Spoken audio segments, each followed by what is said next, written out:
noticia está nuevamente en el departamento del Cauca, pero esta vez con la atención de la alerta naranja ante la posibilidad de que ocurra una tragedia, ojalá no, en el volcán Puracé. Por eso hemos llamado a don Carlos Carrillo, él es el director de la Unidad Nacional para la Gestión del Riesgo de Desastres. Director, buenos días, gracias por atendernos.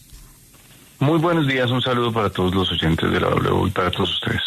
La preocupación principal, director, es por supuesto si estamos preparados para atender una eventual emergencia. Usted lidera la entidad que tiene que hacer frente a este tipo de alertas y la duda es, ¿hay recursos en este momento? ¿Hay suficiente capacidad de respuesta para atender lo que está sucediendo allí en Puracé? Bueno, la respuesta a esa pregunta es que, pues primero, no es la UNGRD quien responde, es el SNGRD, es el Sistema Nacional de Gestión del Riesgo de Desastres. Entonces, eso siempre es importante recordarlo porque un poco el sistema ha desaparecido de la opinión pública. Y bueno, es entendible que en estos últimos 2 años donde la unidad estuvo pues en el foco de los medios y en el ojo del huracán de la tormenta mediática por la corrupción, pues se olvide que Colombia tiene un Sistema Nacional de Gestión de Riesgo de Desastres. Entonces, pero director, ese sistema depende de la unidad o ¿quién se encarga de ese sistema? Es coordinado por la unidad.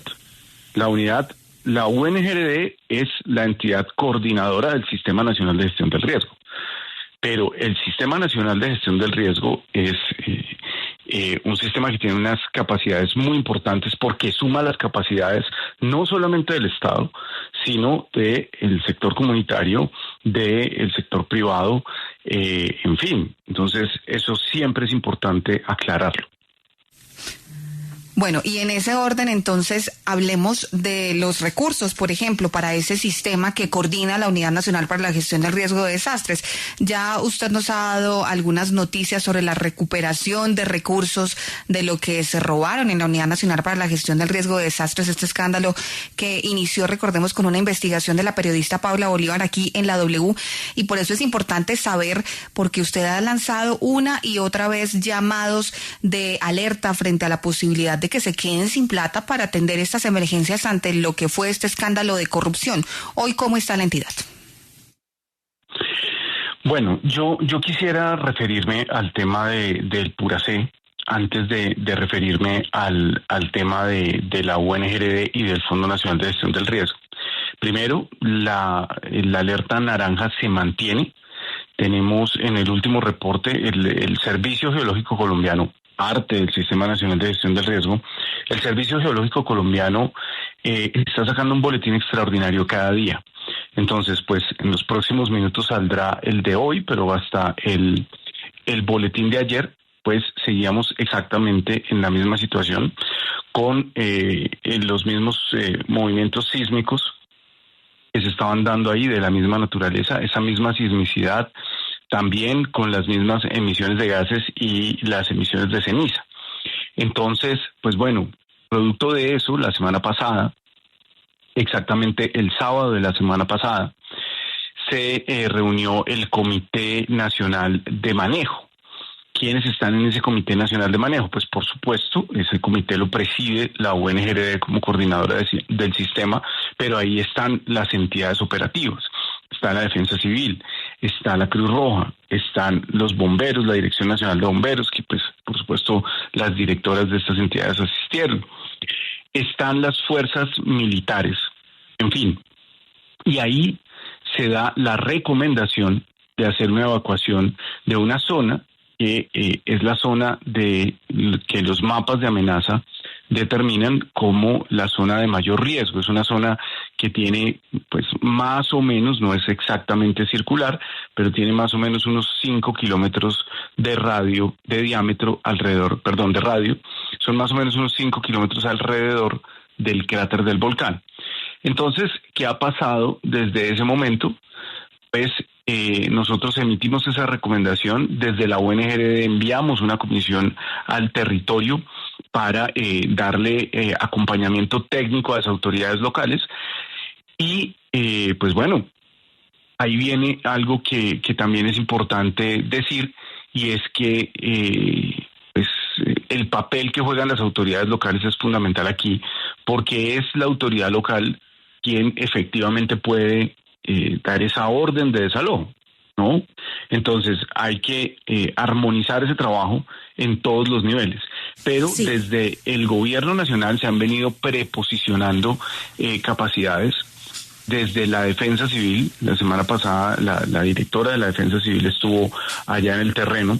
Nuestras comisiones han estado ahí acompañando al mandatario local, pues para darle el acompañamiento técnico. Claro, Y pero creo mire, que eso es director. importante decirlo, el sistema funciona. Pues, director, lo que dice aquí la alcaldía es que ellos no tienen recursos para poder solventar si algo llega a pasar realmente con el volcán y si la situación se pone peor. Pero además la Defensoría también hizo un llamado urgente a las autoridades para que puedan ayudar a la población. Lo que usted decía es que allí esa población que está en riesgo, que está directamente y la que está más cercana al volcán, es población indígena, población campesina, que dice no sabe qué hacer con sus animales o qué hacer en el caso de que tengan que desplazarse.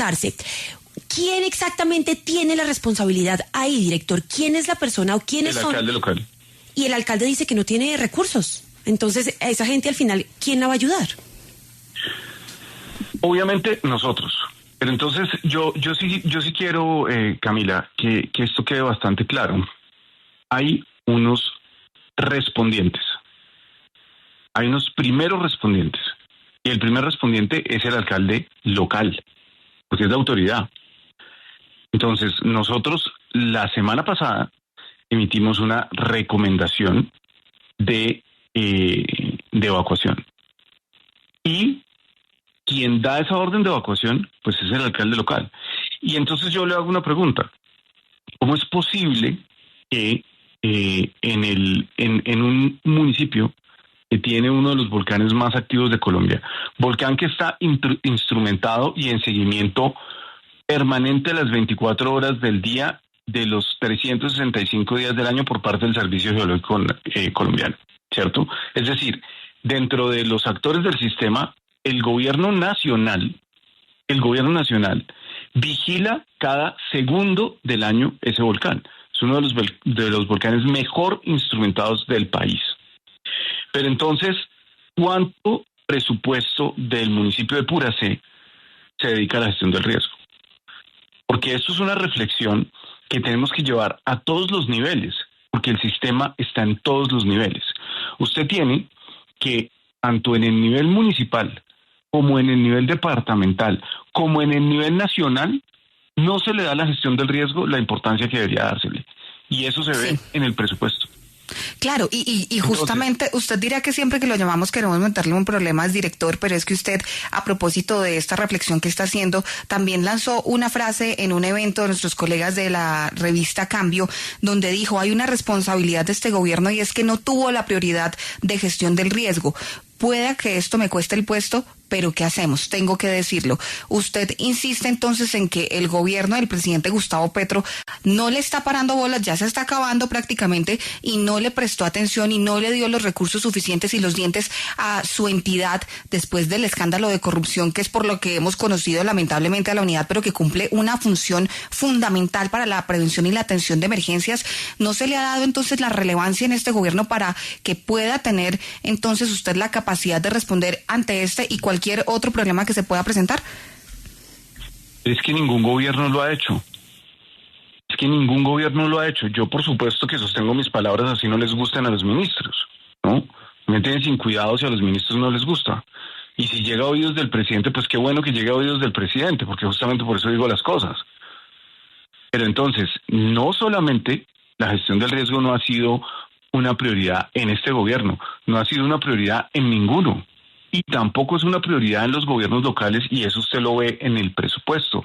Y, por ejemplo, nosotros en el gobierno nacional y en las definiciones que hago yo del magro presupuesto que me dan, o sea, yo, por ejemplo, ¿qué hago? Yo aumento significativamente en estos 2 años que ya casi voy a completar enfrente de cargando esta pesada cruz, he aumentado significativamente el presupuesto que nosotros invertimos en conocimiento del riesgo.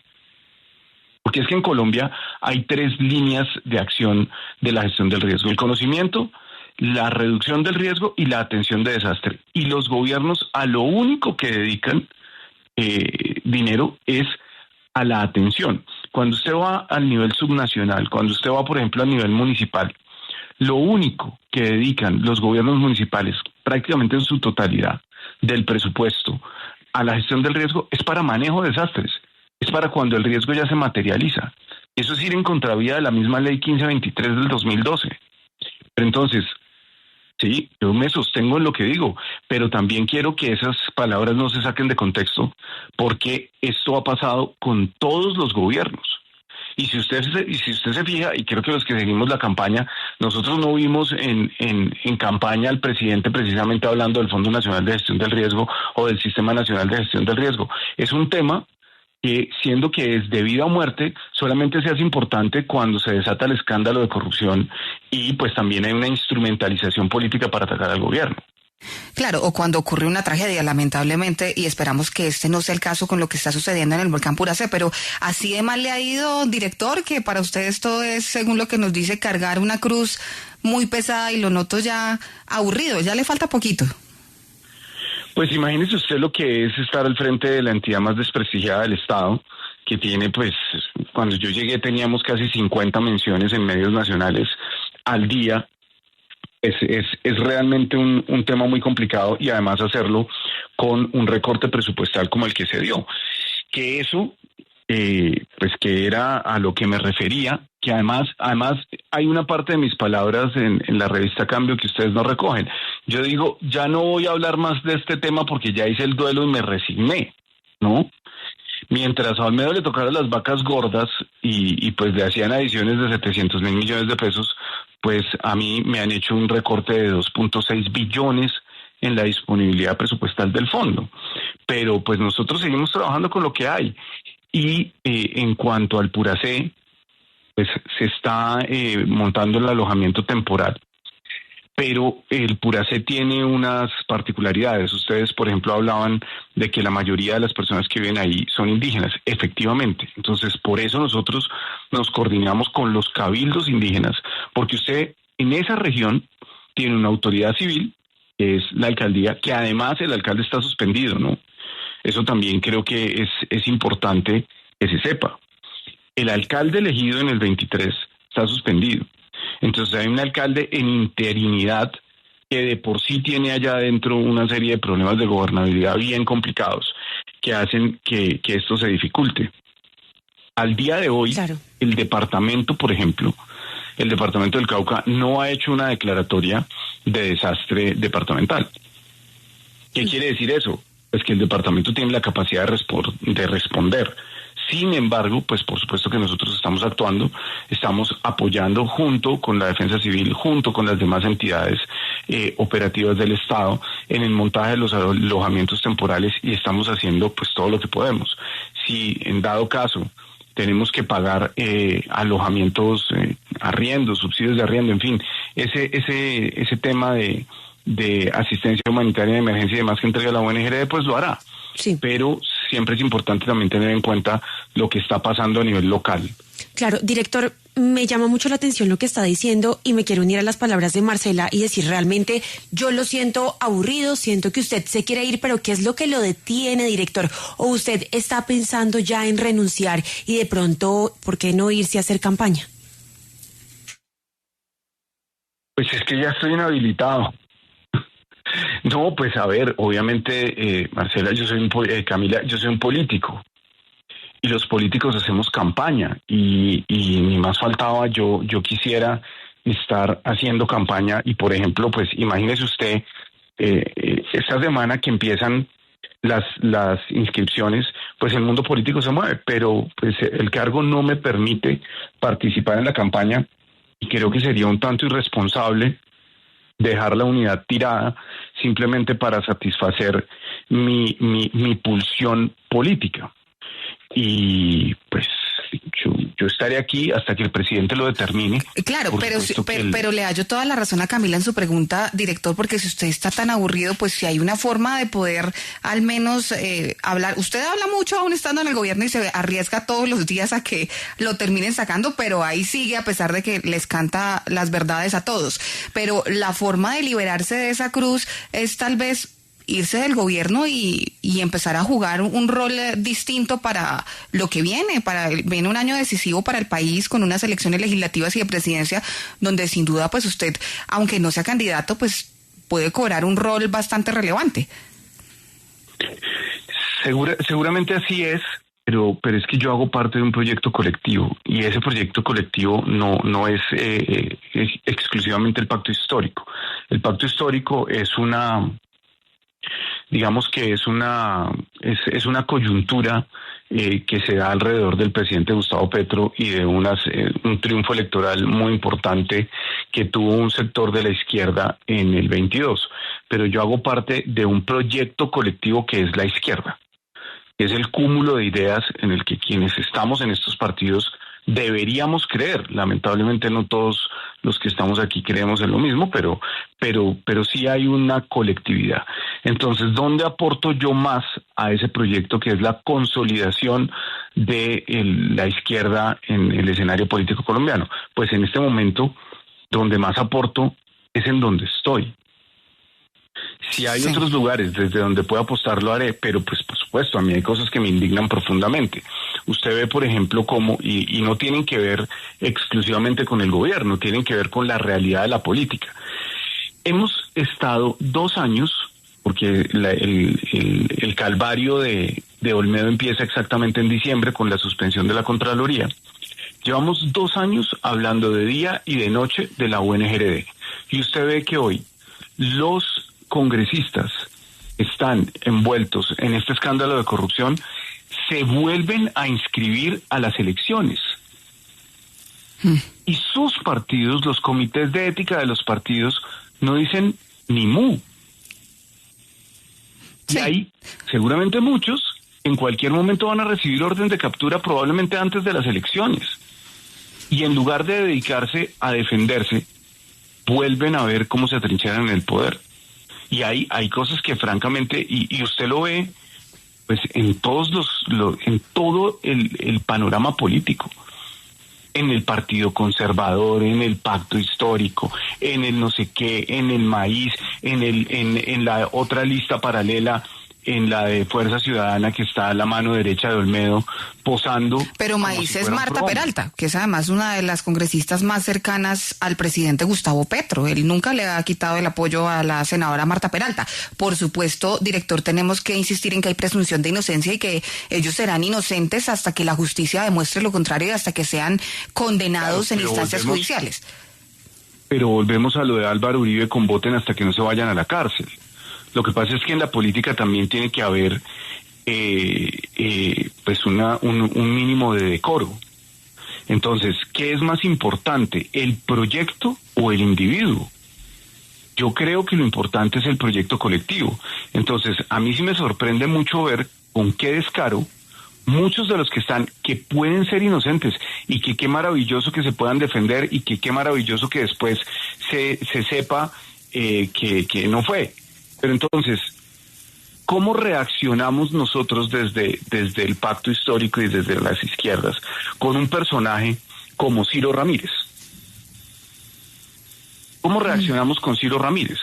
Del Centro Democrático. Obviamente, del Centro Democrático. Pues obviamente hay un linchamiento mediático, todos decimos, pero es que Ciro es un ladrón, pero es que Ciro no sé qué, y Ciro, pues, terminó ganando en los estrados judiciales y está libre hoy. Sí, está como senador de la República, pero es que además... Como senador de la República, pero ojo, no se reelige. Ah, bueno, sí, él sí no está en esa lista. Los de la UNGRD, todos se van a reelegir. Sí, o sea, pero... Lo único que nos faltaba aquí es pues que se lanzara Carlos Ramón. Sí, que está prófugo de la justicia. Es una cosa demasiado cínica. Y yo quiero ser enfático aquí en algo, y es que aquí hay yo no estoy participando en política. Yo simplemente estoy emitiendo un juicio sobre algo que es una realidad, y es que yo veo día a día, desde que estoy en la entidad, que hay personas que claramente tienen muchas explicaciones que darle al país y que pasan de agache. Entonces, una cosa es mi deber como ciudadano de llamar a que se investigue, de pedir que los organismos de control actúen, e incluso pues también mi derecho como ciudadano de que estas investigaciones en algunos casos no avancen.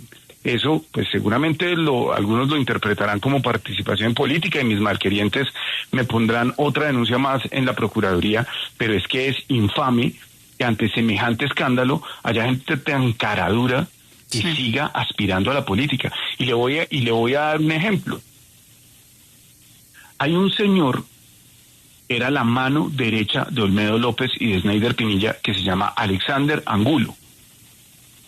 Un señor que ha estado de la mano de Olmedo López desde hace por lo menos 10 años.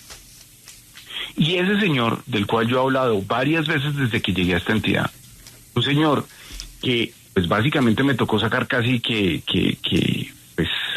estaba trincherado allá en la unidad, como todo el olmedismo, que ustedes recordarán cuando llegué, que estaba la secretaria general, que estaba Barreto, que está el mismo Snyder. No quería renunciar antes de que yo llegara en los días que se demoró mi posesión por el cuento ese de la tarjeta profesional. Entonces, este señor hoy aparece muy tieso y muy majo en la lista de Fuerza Ciudadana como candidato al Senado. Y su fórmula es la señora que estaba en las ollas comunitarias. Este era el de los reasentamientos. Este es el que me dejó el chicharrón de Piojó, el chicharrón de Rosas, ¿cierto? El que iba por todo el país prometiendo que les iba a hacer unos reasentamientos de yo no sé cuántos millones, cuando ni siquiera es misionalidad de la entidad en muchos casos. El que hacía política de frente con Olmedo por todo el país. Y entonces hoy, el tipo que ha pasado de agache, que mientras yo soy el que tiene que ir a testificar a la Corte Suprema, que no es algo nada divertido, pues la mano derecha de Olmedo y de Snyder pasa de agache. Sí, por supuesto, entendemos su indignación y usted interpreta lo que piensan muchos colombianos o lo que pensamos muchos colombianos sobre la incoherencia en la política, tanto desde la oposición como desde los sectores cercanos al gobierno, que hoy les dan aval y apoyan candidaturas de personas que tienen deudas pendientes con la justicia y que lo primero que tendrían que hacer es aclarar su responsabilidad en todo este escándalo de corrupción. Pero yo no lo quiero dejar ir antes, director, sin preguntarle, porque en los últimos días, en medio de todo el revuelo por la supuesta salida de Angie Rodríguez, quien ya fue ratificada finalmente como directora del Departamento Administrativo de la Presidencia, pues su nombre también en algunas versiones salió a la luz pública, señalando que usted haría parte de esa puja de poder que hay en este momento en la Casa de Nariño y en el círculo cercano al presidente Gustavo Petro, y por eso quiero preguntarle de dónde sale ese chisme, ese run run sobre su supuesta participación en medio de esa muy dura pelea que por poco le cuesta el puesto a doña Angie Rodríguez. Pues eso sí es un chisme absoluto, porque yo afortunadamente no hago parte de esas intrigas palaciegas. Yo solamente voy a Palacio cuando tengo el Consejo de Ministros y ya. Yo no hago parte de esa vida de corte que se da en el Palacio y que se da en todos los gobiernos, ¿no? Esas pujas de poder internas, de hecho es un palacio, ¿no?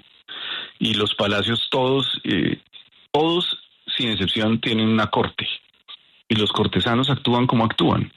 Entonces, pues allá quien está todo el tiempo, pues es el ministro del Interior, la señora directora del DAPRE, y yo no hago parte de eso. Pues que digan que yo tengo algo que ver, porque yo fui gerente encargado del Fondo de Adaptación, pues pueden decir lo que a bien tengan. Este es un país libre, pero yo no estoy dentro de ninguna de esas tensiones, porque además yo no hago parte de ese círculo.